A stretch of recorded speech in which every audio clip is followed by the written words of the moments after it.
Hello and welcome to the Bureau of Alcohol, Tobacco, and Friends. Today is Thursday, December the 18th of 2014, and we are glad to have you with us. My name is Leon Wolf. I am your host, as always, and I'm glad to be joined by the regular panel of co-hosts that I have. First of all, we have Scott Lincicome of the Cato Institute. Glad, as always, to have you with us, Scott. Let's all take a moment to admire Scott's very festive red velvet jacket. Really blew us all out of the water here. Only to be outdone by the sweater that our next panelist, Neal of the Federalist, is wearing.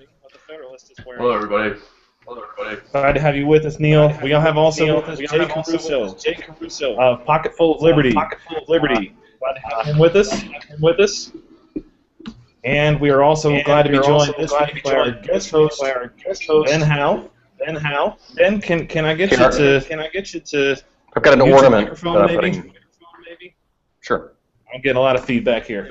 Ben Howe, glad to have him with us. Ben is with the Billy. He is also the principal of Mr. Smith Media. We're going to talk about one of the projects they're doing tonight. And he is also a fellow contributor at Red State, so we're glad to be joined by him tonight on the program.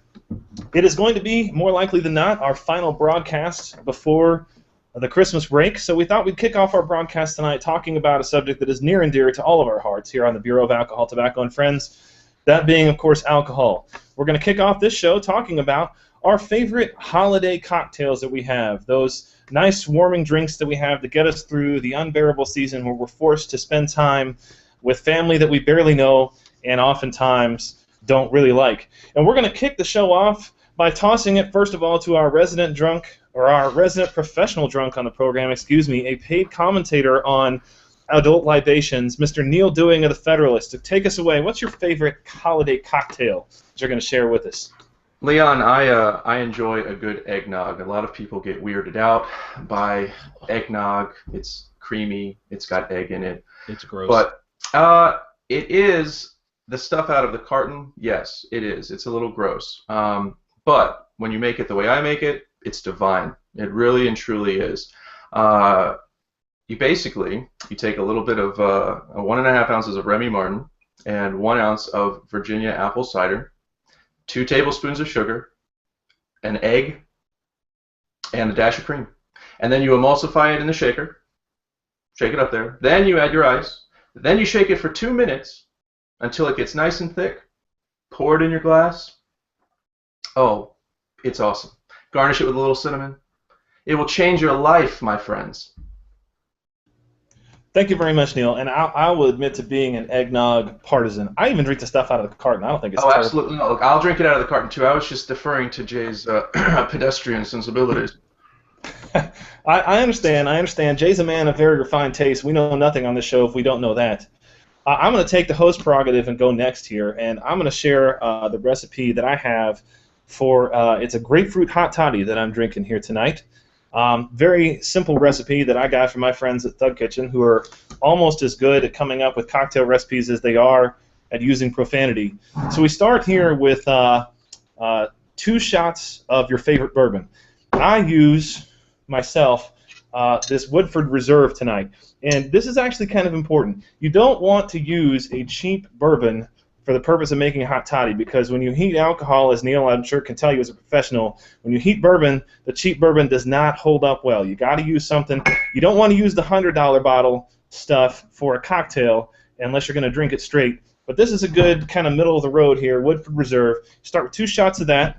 You put 2 cups of water into a tea kettle. You start that boiling, and into a pitcher you put your 2 shots of bourbon, about a tablespoon of maple syrup, about a half a cup of grapefruit juice, and 2 tea bags.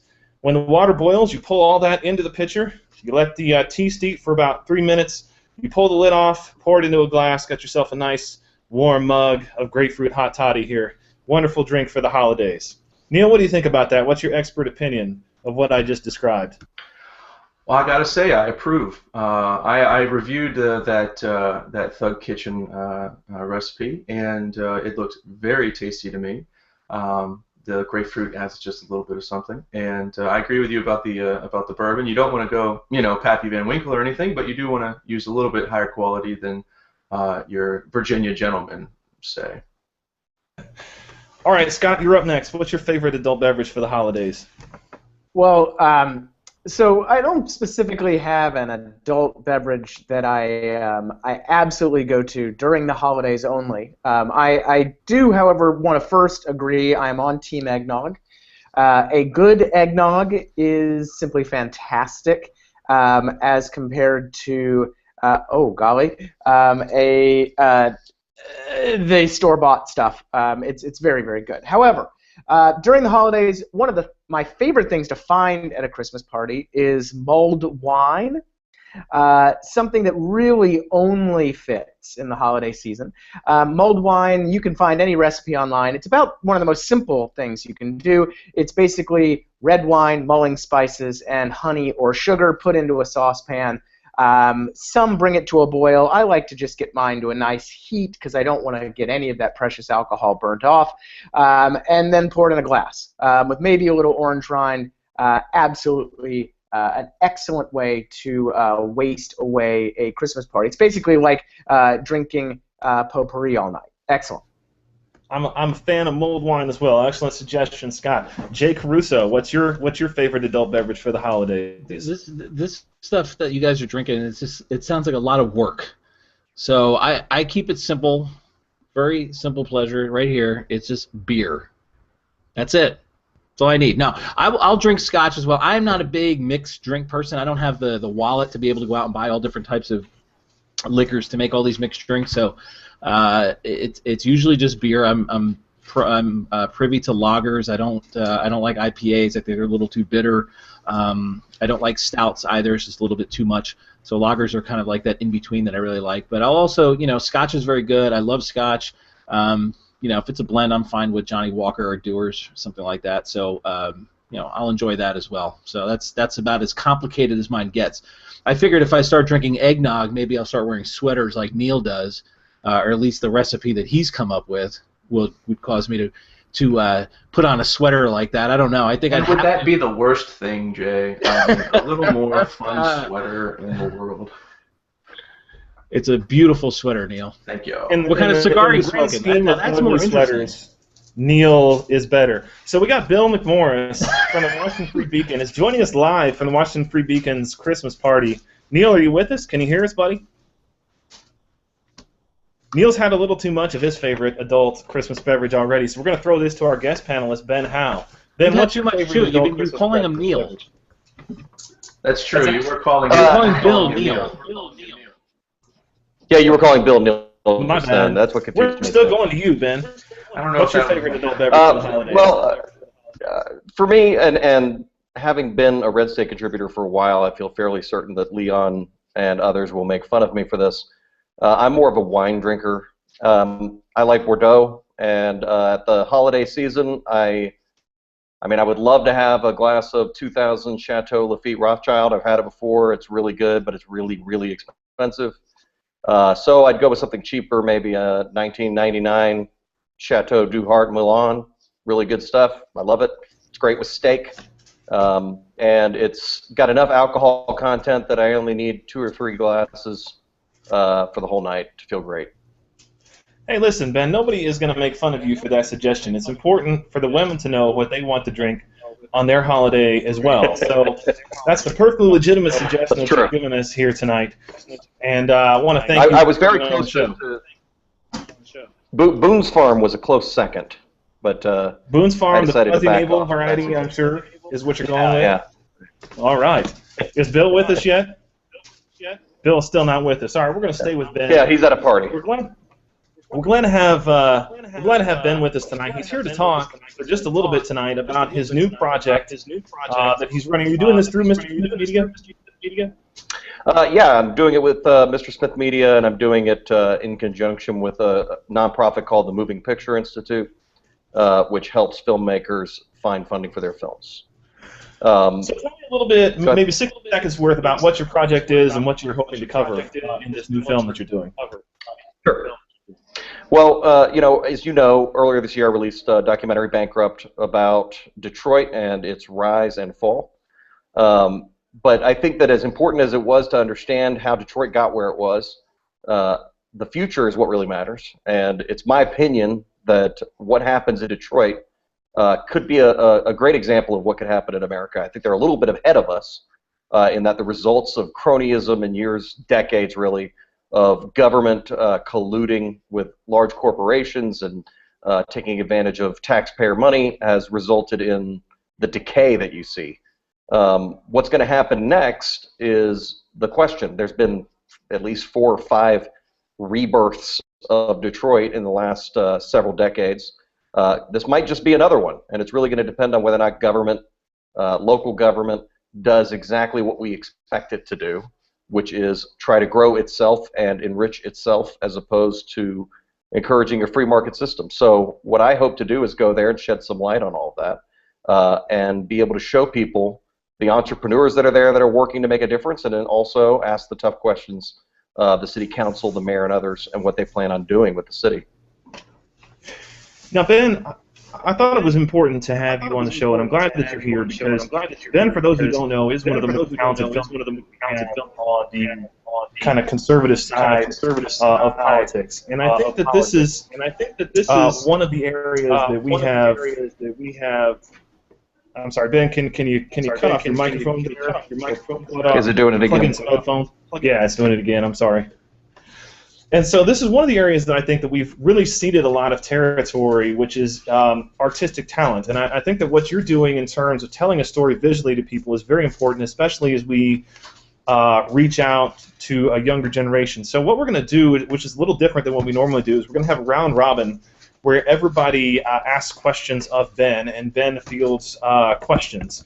And I'm going to go first with one of those questions as the host prerogative. And the first question that I have for Ben about the city of Detroit in particular is that it seems to me that one of the biggest economic problems, if not the biggest economic problem that Detroit faces, is that their property values are absolutely in the tank, both in terms of their residential and their business property value. And that's creating a problem in a lot of different ways, but especially for their tax base. And so it becomes kind of a circular, a vicious cycle that you see. The property values are low, at least in part because of crime and some other problems that you have there in Detroit. And so the city can't build up its own tax base. It's already the most highly taxed city of all the 50 major cities in the United States. There's nowhere for them to go up with the taxes to raise more money, to hire more police, to do anything that would reduce the crime rate. Where do they go? How do they fix this? How do they bring property values back up in Detroit to the point that it's just a desirable location for people to want to move and live again? Well, first of all, does this sound a little better? I took the headphones out I was using. Is this working better? Yeah, okay. Yeah. Well, the biggest problem that Detroit runs into with property values is that you've got a city that was built for 2 million people. And over the decades, they've had this flight problem where 1.4, 1.5 million people fled the city. So you have this large area with services that are designed to service way more people than the amount who actually live there. And as you mentioned, the tax base doesn't support the amount of services required to service an area that large. I think that the only way that this is going to get fixed, I mean, it sounds like the ultimate conservative answer, because it is. The only way this is going to get fixed is by creating enough interest in niche jobs through small businesses and industries, new industries, not the auto industry, which is moving out of needing this location here in Detroit, to attract people to move there to try to build something new. You could have a resurgence in the real estate market if you could get the crime situation under control. Part of the problem in Detroit right now is that entire neighborhoods are occupied by squatters. And that's people who move into homes perhaps owned by other people that have been abandoned and refuse to leave.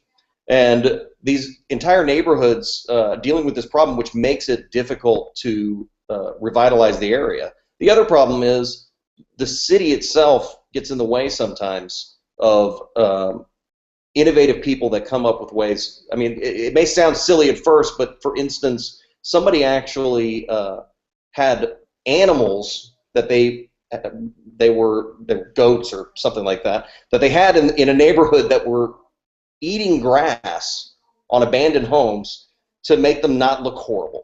Okay. Now, that doesn't sound like the most ideal situation if you're a neighbor.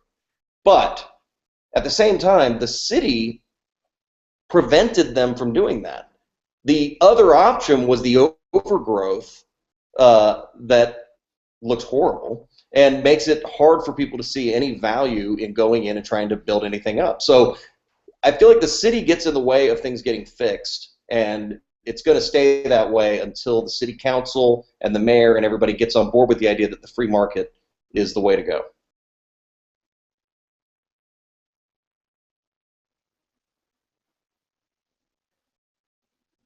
So my next, okay, so I want to feed off the idea. So obviously the bottom-up organic growth is important, Ben, and I'm wondering though, are you ever going to be able to prune back the bureaucratic overgrowth? Are you ever going to be able to prune back not only in the city government, but the cronyist systems, the unions, the public sector, private sector unions? That seems to me to be, it just seems impossible. I'd be curious if you see any hope for the government side, the top-down side, to actually let the bottom-up side flourish. Well, you've got the first problem is the city council. No, I don't see a lot of hope with the city council as it currently stands. I've spoken to a couple of the folks on the city council who have been a little bit prevented from doing any damage since the bankruptcy began and there was an emergency manager was there. But unfortunately, their ideas still center around the idea of government solutions. The first and most obvious one, which is traditional to Detroit, is targeting tax cuts by industry as opposed to flat tax rates, perhaps, which might work better and attract more business. The other is the auto industry itself, which is still there and is still providing jobs, and they're still desperate to keep it there. I think that they still have this mentality that if the auto industry leaves, Detroit can't find a way back to normal. I think their best solutions would be to get out of the way, and I think the only way that's going to happen, this is kind of a plug for what I'm doing here, is by people being able to see the two different approaches that are currently taking place. You have people that are starting businesses that have restaurants in areas that had previously been considered blighted. You have people trying to invest in real estate in some areas. And then you have these government solutions, which now that they're emerging from bankruptcy are going to start becoming more and more prevalent. So I'm hoping by making a film where I'm showing these two examples, that it will be obvious. I don't want to tell anybody what to think. I want to present them with the obvious so that they can come to the right conclusions. So Ben, I had a question, and what role did pensions play into all of this? Public employee pensions. It seems like this is going to be a huge, I guess, issue coming up given the constitutional guarantees. So what's your opinion on that? Well, first let me note that the entire success of the first film, Bankrupt, really rested on Bill, who was in it. Everybody who spoke to me afterwards said Bill made the film, otherwise it would have been a big heaping pile of crap. So I just want to get that out of the way first. Secondly, I think pensions are a great example of a system that has got to go away. I mean, it's got to go away. It bankrupted the auto industries. It has been a huge obstacle in terms of the city's bankruptcy and emerging from the bankruptcy. The unions, the public sector unions especially, have continued to be a problem. I think that if they're going to be realistic about their chances of, there's the other star right there. If they're going to be realistic about their chances of coming back from the brink, they're going to have to be honest with the unions that these get paid forever plans, regardless of income and regardless of revenue, just aren't going to work. You've got to get honest people in there. I know a lot of people don't like Chris Christie, but you need that kind of attitude. somebody who's going to come in and just tell people what's what, and that what's been happening isn't working. Ben, I saw Bankrupted for the first time at CPAC earlier this year, and I really enjoyed it. I thought it was a powerful film. I thought it was very effective, and I'm excited to see what you do with this upcoming project. I just wanted to get a sense. Where are you in this project? What phase are you on? How long until filming starts? The plan is to start filming in the spring. The reason is purely because we froze our butts off filming in the winter in Detroit. And I don't know if you've ever been to Detroit in the winter, but it's not fun. So we wanted to go in the spring, and I'll come up with some like awesome symbolism and metaphor later about spring and the life's coming back or something. But the plan would be to start filming in the spring, be done editing by the end of the summer, and release it in the fall. The biggest obstacle right now is funding. I've self-funded the first film, and now I have to find a way to fund a second film. I have assured and promised my wife that I will not be self-funding again, that I will find a way. So that's going to come through doing Indiegogo campaigns, finding donors. Do you have one of the Indiegogo campaigns up now? I do. You can go to Detroit Project Movie, not DetroitProjectMovie.com. Will take you to the Indiegogo page. It's hard. Doing that sort of thing is very hard. I have no problem resting on my work. When I show people my work and I promote it, I feel good about it. Jay used to make videos with me, and it's like the same. When you really like what you do and you really like what you produce, it's easy to go out and say, hey guys, watch this. It's cool. I think you'll like it. It's much different when what you're doing is going out and saying, hey, give me money. That's a little harder. And it's not something I'm particularly good at, but I'm making the effort. So if I can get past that obstacle, it's going to be starting in the spring.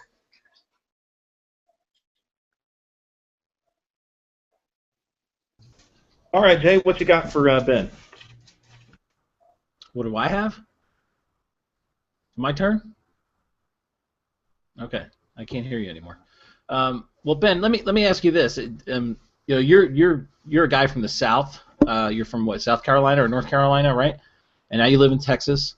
So what drew you to the Midwest in a city like Detroit? I mean, I know you have friends there and everything like that, but there's other areas of the country that are suffering the same kind of thing. So what drew you particularly to Detroit that said, this is something I want to do, this is a project I want to take on, because Detroit could be we've seen it on Twitter and things like that, Detroit could be the butt end of jokes, but I actually visited the city this summer.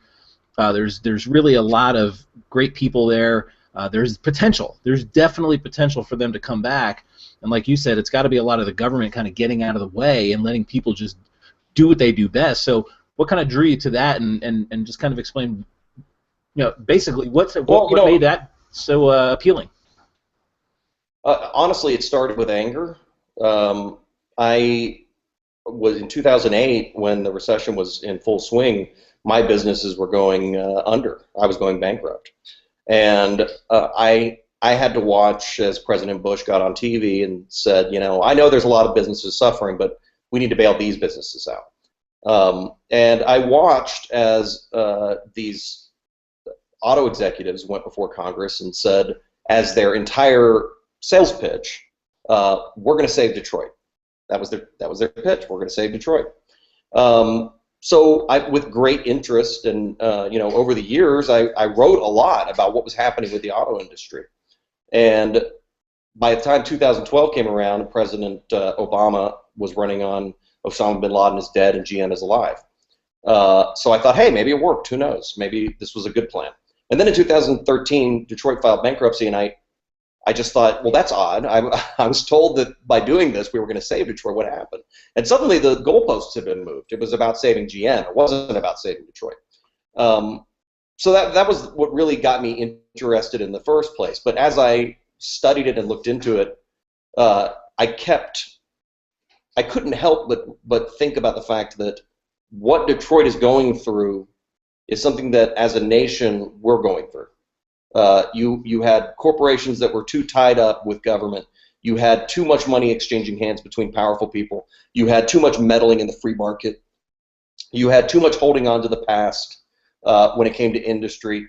You know, they were once the most prosperous city in America, and with the, you know, they were manufacturing center of the world, and now they think that's what they have to be forever. They're not evolving, and I think America needs to evolve too. So my interest and what compelled me even beyond that initial anger at the situation was the knowledge that, or at least my belief, that there's something to learn from this. There's something as a nation that we can learn from this. Well, thank you very much for coming on the show to talk with us about this, Ben. I really appreciate the work that you're doing, and Ben's going to stick around throughout the rest of the show and continue to discuss the other topics that we have with us. But I'm going to, one more time, put out the URL to DetroitProjectMovie.com. Is that right? That's correct. DetroitProjectMovie.com. You guys go, chip in a few dollars if you can. Let's help this movie get made and try to help save one of the formerly biggest and best cities in all of America that really has fallen into kind of an inexcusable state of disrepair. And the next subject I want to... All right. So the next subject I want to go to kind of touches also, incidentally, on film. And I had initially planned to not talk about this story because it was not something that initially seemed like it was going to appeal to me. And I'm talking, of course, about the decision that's made by Sony and Paramount to pull the initial screenings of the movie The Interview, which is coming out. And initially, nothing about this story really sounded like anything that I was going to care about. Here are a bunch of Hollywood D-bags, essentially, who are not going to get to make their movie. I'm not going to go see in the theaters a movie with Seth Rogen and what's his name, James Franco. It's not really my shtick that I'm going to enjoy seeing in the first place. But the more I've thought about this throughout the day, the more it has really hit at what I think is a core problem that we have in America. And the first question I'm going to ask about this is going to go to Scott. Because I know, Scott, you're kind of a libertarian guy, right? So we have a lot of arguments and discussions on this show about should the government be doing this, should the government be doing that, what are the kind of the proper functions of government sort of at the periphery that exists. And to me, the more I thought about this, the more it hit at kind of the core reason that we have a government and that we all pay taxes, which is to say that it provides us the safety to exercise our constitutional freedoms without threat from foreign powers. I mean, isn't that... Am I overreacting to this to say that this is an essential failure in what the United States is supposed to do, which is to provide an environment here in which Sony and Paramount can release this picture without fear that their entire company is going to go under? What do you think, Scott? Well, I mean, I think you're overreacting a little bit just because we are talking about a Seth Rogen movie, after all. I mean, you know, if this were Christopher Nolan, somebody like that, maybe, you know, we could get a little more heated. But I mean, more seriously, look, to the extent that we can demonstrate, or the United States government can demonstrate, that this is an action by the North Korean government or sponsored by the North Korean government, then yes, there actually is a viable, even the zany libertarian here can say there is a worthwhile and perfectly legitimate role of the United States government to have a role in protecting its citizens, its companies, from that type of aggression. And because of that, you know, I see absolutely no problem at all with people being extremely upset at the act. I do, though, get a little concerned about people getting so upset with Sony. You know, we don't really know what was hacked.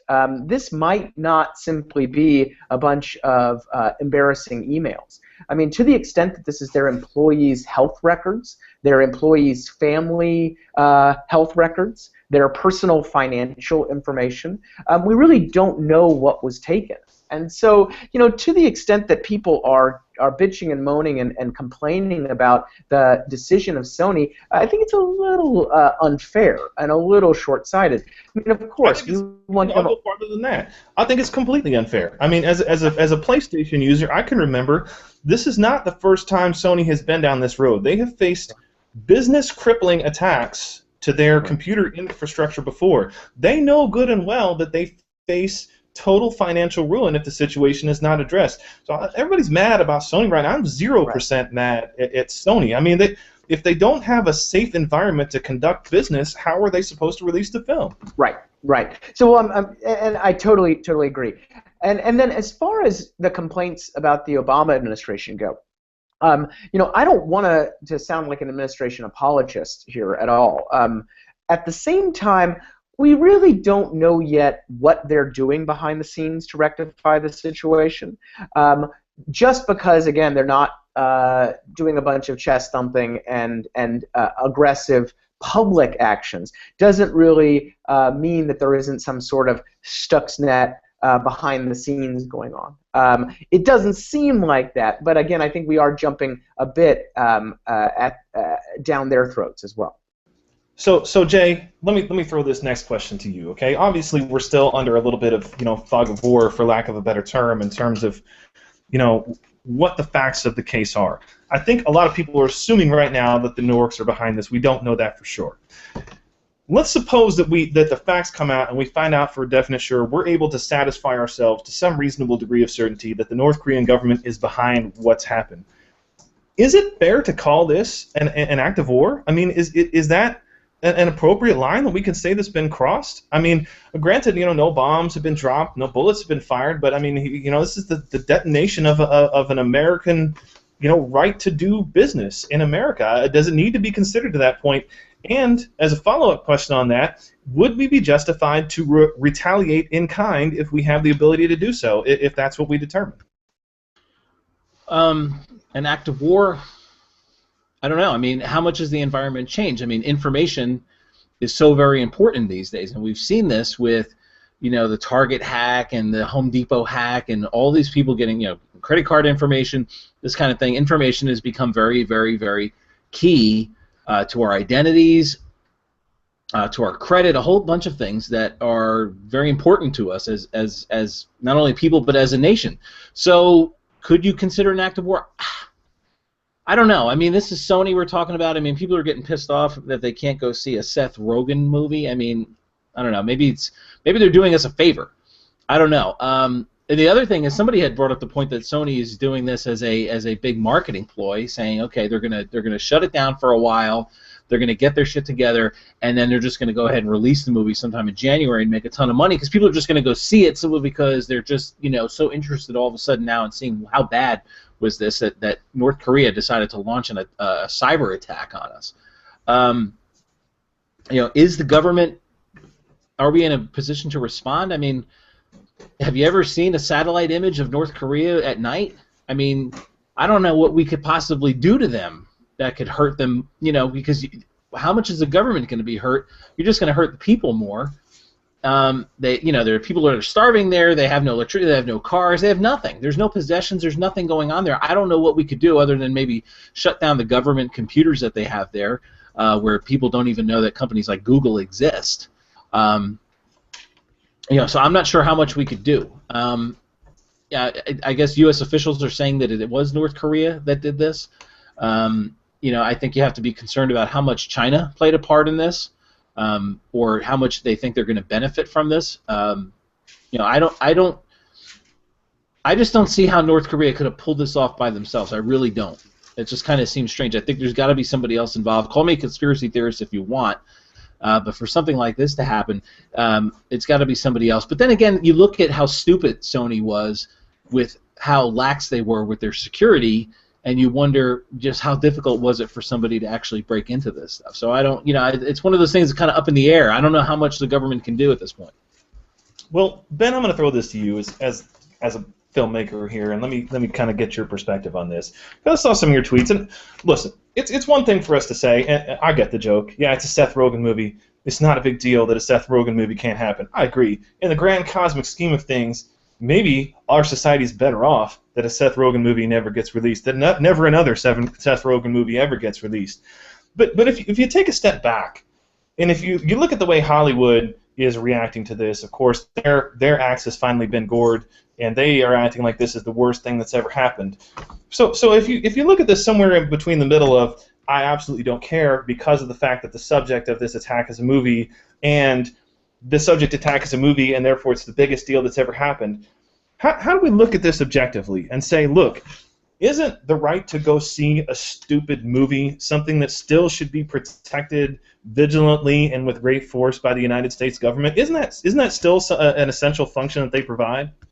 Yeah, I mean, I have to say I definitely, first of all, I thought the movie might be funny. I was happy to go see it. I probably would have. Maybe it's because I was a stoner when I was a teenager, but I like Seth Rogen movies because they seem like they were invented while two guys were getting high. I think that's funny. But y'all are forgetting the real crime here, which is that Team America World Police was pulled from theaters. You've got no better free speech satirical warriors than Trey Parker and Matt Stone. And their film got pulled without even a specific threat. So to me, it is a big deal that Sony is pulling this film, and it is a travesty to me that Sony is pulling this film because the evidence is that the chilling effect is real.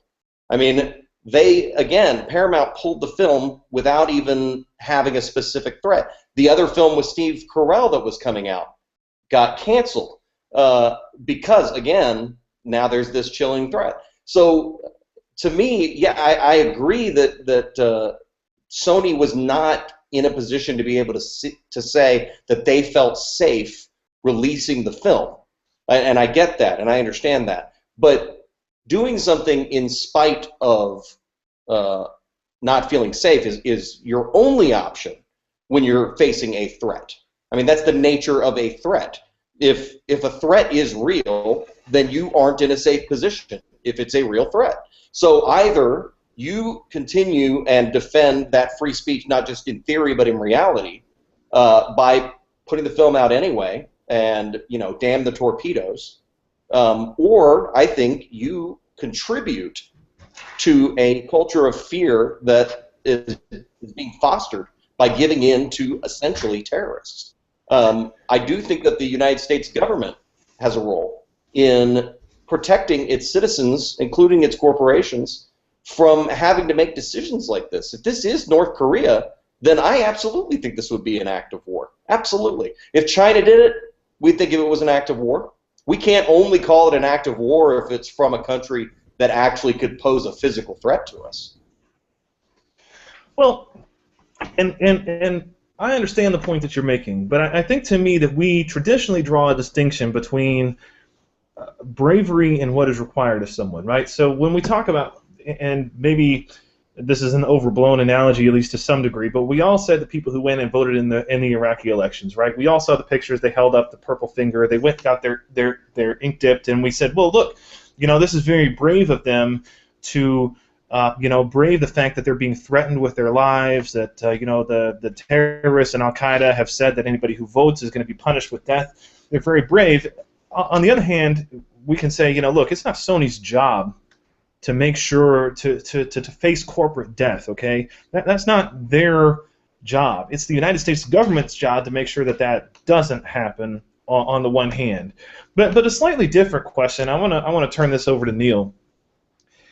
We've seen for years and years and years that a lot of the people in Hollywood, and it's the worst of the worst people in Hollywood, who pretend to take this kind of liberal line and everybody go along and get along. They for many years though had a habit of going out and coddling with the worst tyrannical despots on the face of the earth, right? I mean, the people that Sean Penn goes and pals around with are not your friendly Western-style presidents, right? I mean, it's Hugo Chavez, it's brutal totalitarian regimes that for some reason they don't get it through their head that these are bad people.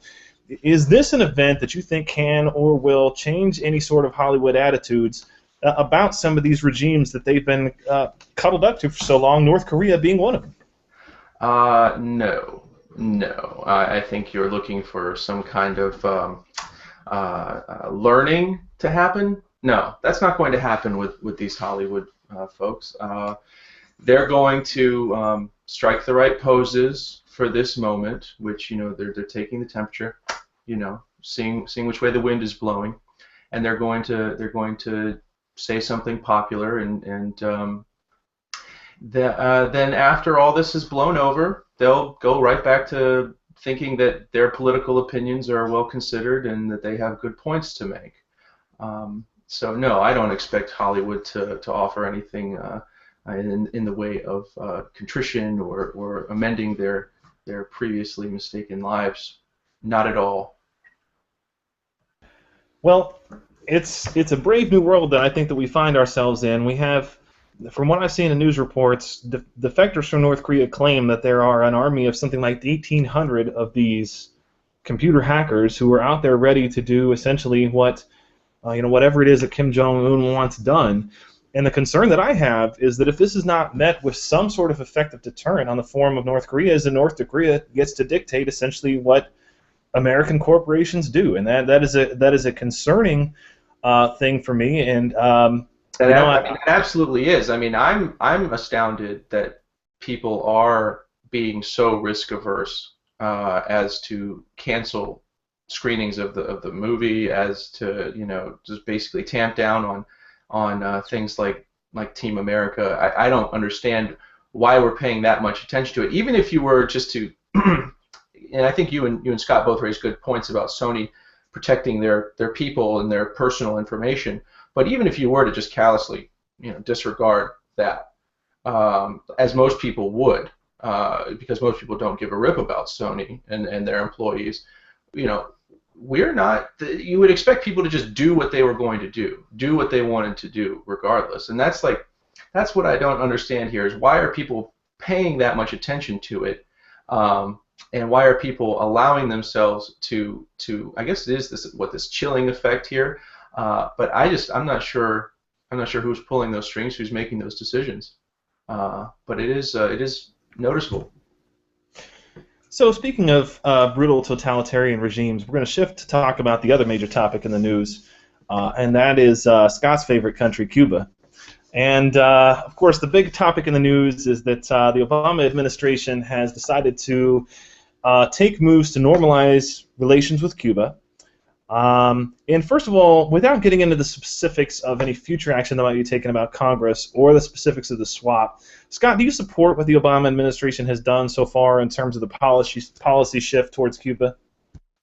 Well, yes and no. So, not to lawyer it out, but the specific actions taken by the Obama administration with respect to diplomacy, with respect to prisoner swaps, with respect to the unilateral executive action, I am not a fan of. With respect to the simple policy change on easing the embargo and on changing Helms-Burton, moving away from the unilateral sanctions, that I do advocate.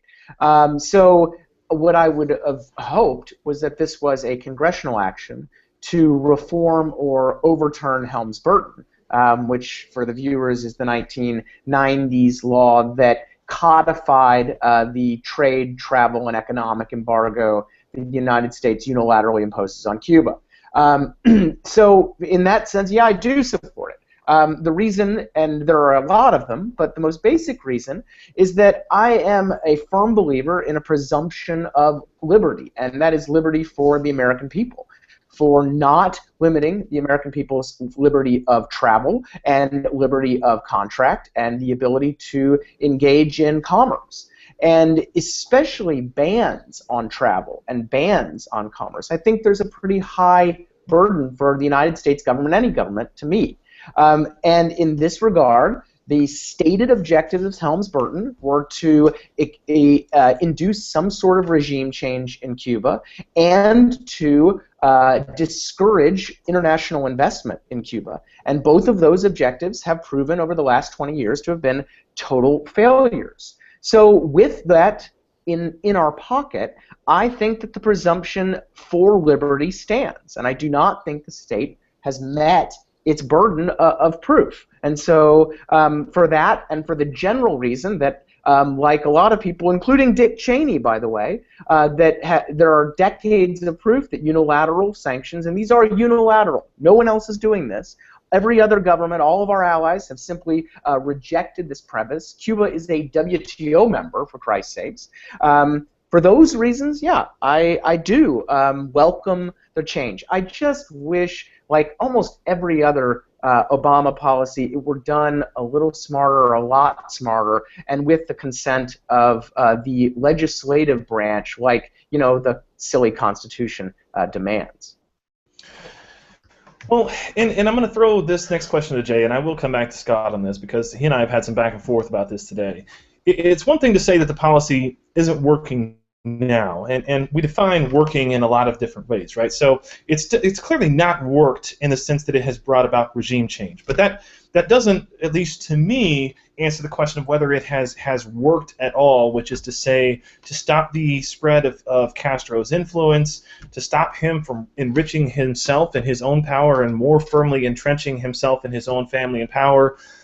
And it's another thing also, at least to me, to say, who knows counterfactually what would have happened if the embargo had not been in place since the 60s. And I think that Scott even would agree, and you can chime in and disagree if you would like, that the situation is different now than it was in the 60s. That at least in the 60s it made more sense in a less global economy for the United States to exercise unilateral market policy over Cuba. Would you agree with that statement? Yeah, and let's be really clear. The United States policy during the Cold War, and this was actually, there was a good article in the Federalist today on this. This is not to say that the United States policy towards Cuba for the last 50 years has been a 100% abject failure.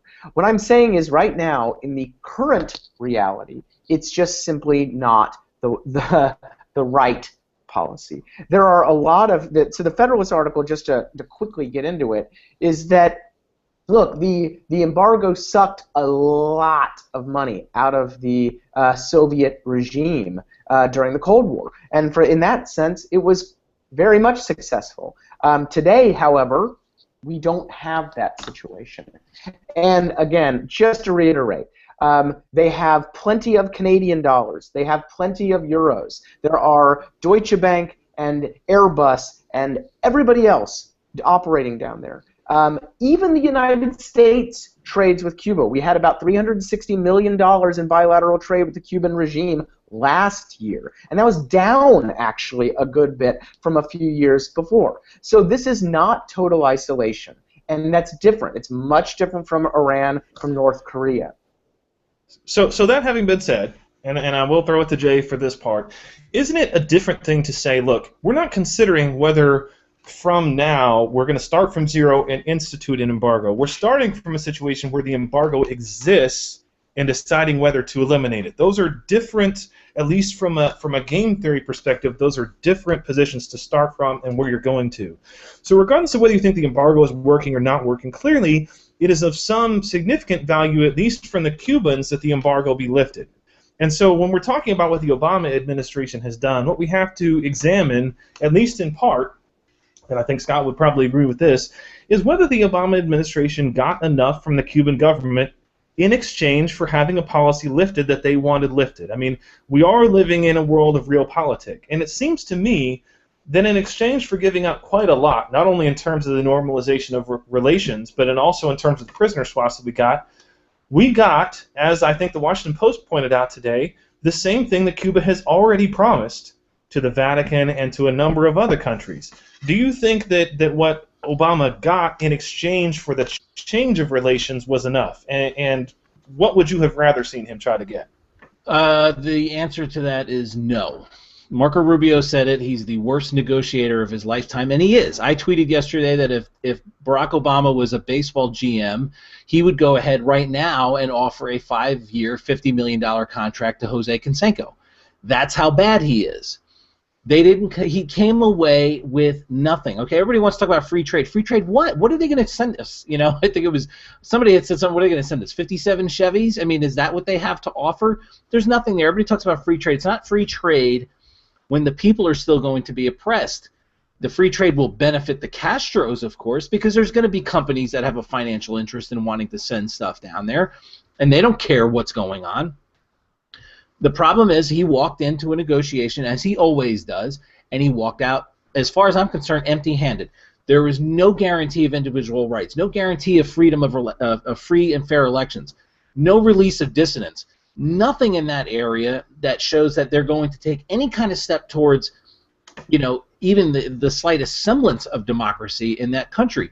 They're still going to rule it with an iron fist, and the only thing that they've done so far is the negotiation has produced stuff that is going to benefit the Castros only. It is not going to benefit anybody there. Now, you could sit there and draw a hard line the way some people are, that we need to continue the embargo as well as it is.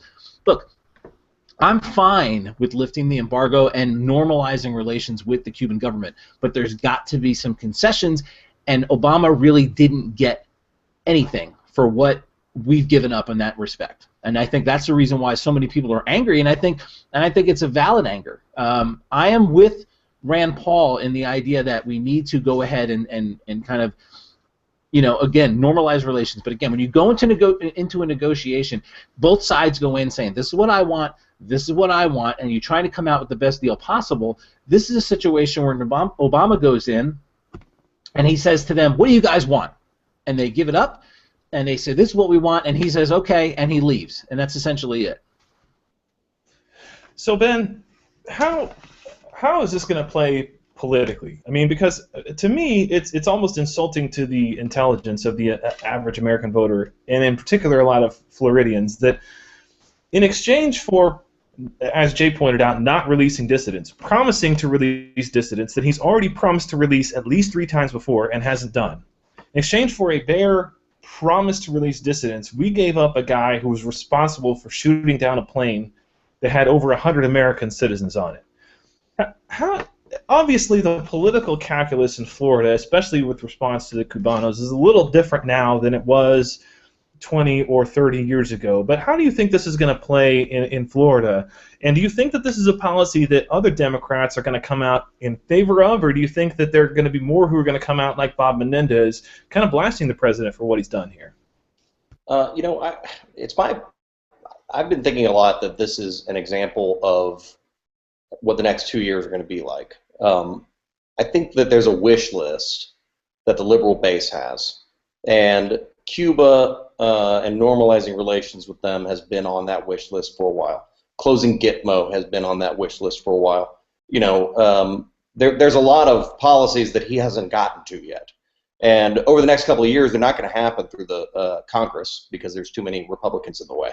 So I have this feeling he's going to become sort of a unilateral leprechaun for the lefty base, trying to grant as many wishes as he can. The other thing I think is that Cuba plays, I think, well from like a populist point of view. I think most people hear a quick explanation, hey, it's just like all the other islands that are down there, and we've had this thing. It was really a holdover from when Kennedy was president.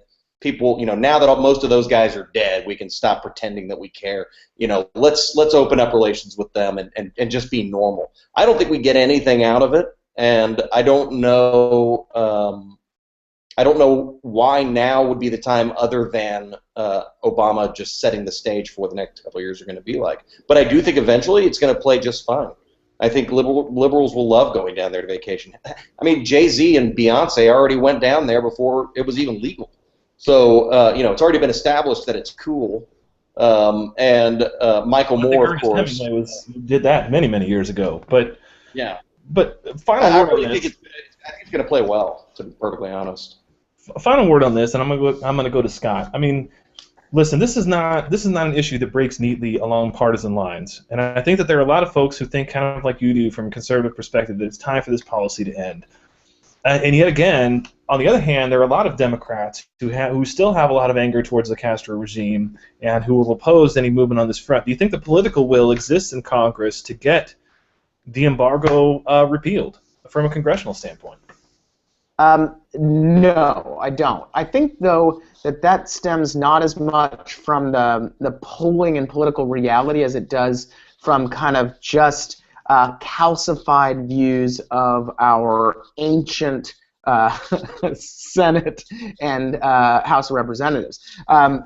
The polling on the Cuba issue is not what it was even 10 years ago.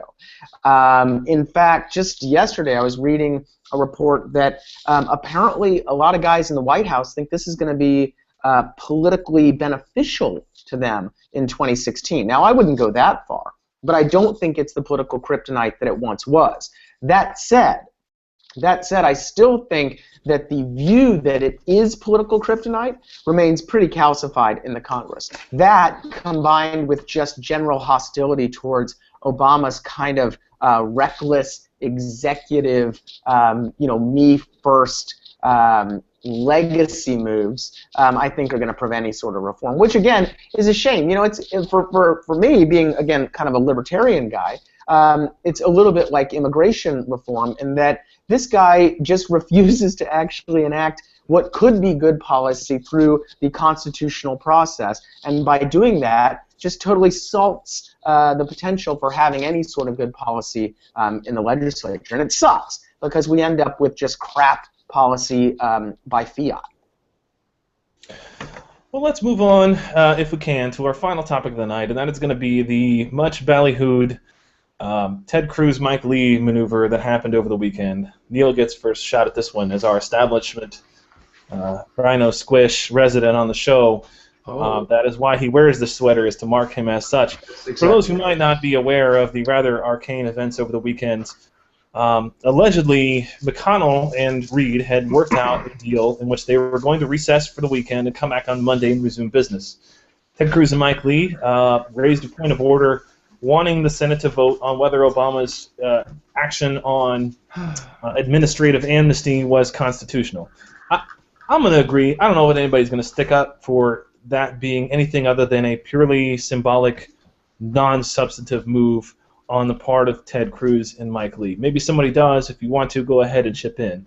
To me, the question is whether it is true, as it has been asserted constantly since then, that this maneuver by Ted Cruz caused the nomination of judges and other cabinet and sub-cabinet level positions that would otherwise not have been nominated. No. Personally, hold on, Jay. We're going to let you and Neal duke it out. Personally, I have some skepticism about this. It seems to me that the agreed-upon facts are that Ted Cruz essentially bought the Democrats 10 hours worth of floor time on Saturday. 10 hours worth of floor time. Now, it turns out that what they ended up doing was recessing for the year on Tuesday night. So it seems to me that what you're essentially asking people to believe when you blame Ted Cruz for having done this is that the Democrats were so committed to going home on Tuesday as opposed to Wednesday, or maybe Thursday at the latest, that they would have let all of these nominations die. I'm very skeptical of that. I'm going to get out of the way. I'm going to let Neal have his say, and I'm going to let Jay have a rejoinder on this one right after Neal has to speak. Neal, what do you think about what Ted Cruz did here?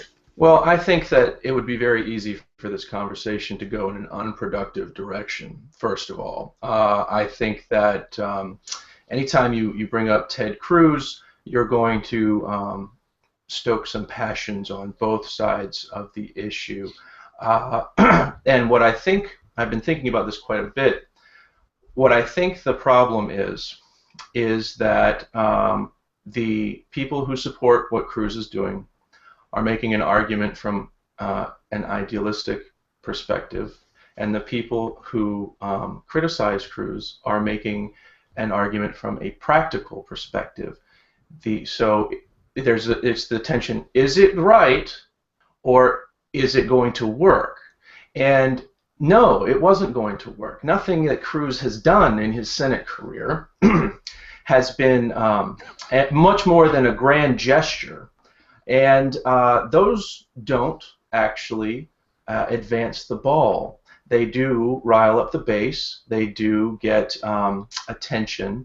But the fact is that, yes, Cruz, in this case, bought the Democrats 10 hours of additional floor time. And Oh, I'm going to talk it out, guys. You need to shut up. No. Neal will have his say. Yes, I will, because no, what I'm arguing for here is essentially, let's drop the rhetoric and let's just look at, let's try to talk the same language, first of all. What? That's my argument. Let's try to talk the same language because we're not having productive conversations about it, obviously. So, let's start from there. Jay, I'm going to require that your rejoinder be in English. Is that helpful to you, Neal? Go on, Jay. What do you got to say? All right. I'm going to say this as calmly as I possibly can. The idea that Harry Reid was not going to stick it in the ass of Republicans by confirming as many nominees as possible is bullshit. All right. Harry Reid was going to do this. It was going to take another. So they ended the session on Tuesday. Do you really think that they wouldn't have ended the session yesterday or today to get those nominees through? This is a perfect thing because the Democrats are saying, "Oh, we would have gotten more through if that was the case." But it's like, why are you going to believe the Democrats? Of course they're going to sit there. They've lost power, so now they're going to sit there and have a little fun. They're going to be like, yeah, let's go ahead and say that we wouldn't have gotten all of these guys through. Now, I know we don't have a lot of time. I want to let Ben go ahead and have a say. All right, Ben, what you got for us? Okay, so the first is you as a parent, one of the things you learn is that a child cannot blame someone else for their own bad behavior. If Harry Reid decided to throw a fit and make everybody come in on Saturday, that's Harry Reid's decision. It's not Ted Cruz's decision. Number two, Ted Cruz's antics are actually quite productive. I'll give you a perfect example. Earlier this year, when the debt ceiling was being debated and a deal was underway, and Ted Cruz had pushed for a filibuster, the senators were going to vote for cloture because they wanted this to pass. They wanted the deal to pass. But they also knew that their constituents wouldn't like that. So they actually turned off the microphones in the galley, in the Congress, to make it so people watching on C-SPAN couldn't hear them vote because they didn't want people to know. What Ted Cruz does on a regular basis with his antics is he forces Republicans to own their vote. And they should have to own their vote. The other thing is the idea of forgetting even whether or not Ted Cruz is responsible for Harry Reid throwing a fit. If you think for 1 second that the Democrats are sitting around going, hey guys, let's go home for Christmas, you guys. We're not going to do any judges. We're going to go home. Let's be nice about this. What? Ted Cruz is being mean? Oh, well, forget it then. We are going to do this. Childishly crazy. There is no such thing as anybody running on the impractical position. There's no such thing as the realist. The realist is somebody who believes that his position makes sense and no one else's does, as though the people who he doesn't think make sense are pushing positions that they don't think make sense. Newsflash, people who you don't think are realists are also realists. They believe that what they're doing is reality. I'm very practical, and I want all of these guys to live with and own their votes. Thank you, Ted Cruz. So let me say one more thing. And then I'm going to throw this over to Neal. I'm going to let him have the last word. I've written, I don't know, I guess 3-4 pieces about this week. I've been kind of attacked from both the sides of people who support Ted Cruz and people who are opposed to Ted Cruz. I've gotten it from both sides. And my entire point about this is, look, I don't know whether Ted Cruz is right or wrong about this particular issue, okay? Right. And I definitely get the beef that people have, and I think that, to me, it seems most probable that what most of the senators were pissed off about is that they lost a weekend close to Christmas. That's probable to me, but I grant is a legitimate concern that other things might have happened.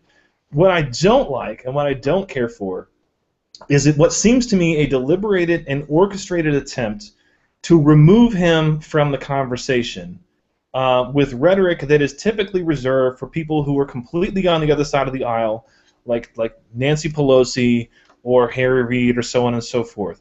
I disagree with the calling him an idiot. I disagree with calling him a friend of Democrats.